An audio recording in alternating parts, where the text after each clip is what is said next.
እስቲ ልጄ ቆንጆ ጫማ ካለ አሳየን። ለዚህ ልጅ ገበያ ከማዘር ጋር ቢላይክ ይላል። ቆንጆ ጫማዎች አሉ። ይኸው ይሄም ትላንት ከዱባይ ነው የገባው።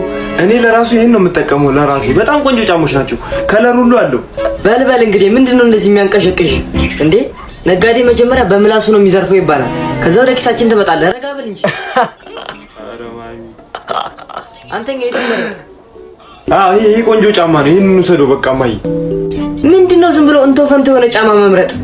ከዛ ዛሬ አጊጠበት ነገ ይፈነዳል። ሌላ ግዙ ደግሞ። እኔ ለአመት ነው የምገዛልህ። እሺ ለአመት ደግሞ አሁንም ይፈነዳል። ለአመት የለም ቆዳ ነገር ደረቅ ያለ ቆዳ አለኝ። በቆዳ ይኸው ይሄን ቆዳ እዩት ማዘር። ከከርከሮ ቆዳ የተሰራ ነው። አየር ያስገባ ውሃ ያስገባ ቆንጆ ቆዳ። እስቲ ይሄ ነው ጫማ ማለት እንዴ? ይሄ ነው ይኸው በቃ ማሞ ደንቆሮ ቆንጆ ጫማ። ስንት ነው ይሄ? ስንት ነው? በቃ ከማዘር ጋር ስትሄድ አለቀል። እንደዚህ ነው ምንም አታመጣም። 5000 ብር እንዲህ ደርበብ ብዬ ስታይ በቃ ይዛለች አላት ብለህ ነው አይደል? አንተ አራዳ። እኔ ዱዴ የለኝም ወንድሜ፣ 5 ሳንቲም የለኝም። ይሄንንም ከአባቱ ተቀብሎ ሊገዛ ነው የመጣው። እኔ የለኝም። በልቀንስ አስተያየት አድርግ። በቃ እንደው ለእርሶ ሲባል በቃ 50 ልቀንስ ሎት 450 ወሰዱት። 1000 ብር ይመቻል? ምን እንዴ 1000 ብር?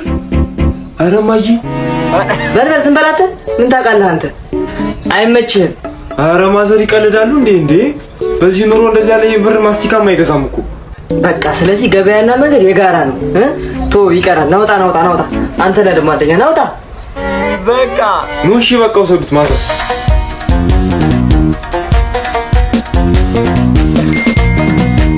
ወይ የሞተ ጫማ ነው ገዝተህ ምገባ ወይስ አገዛ ትገባታለህ? ከማዘር ጋር ሄደህ ማለት ነው። የድሮ ጫማ ኦልድ ነው ብራዘሪ፣ ኒው ምናምን አታስበው ነው።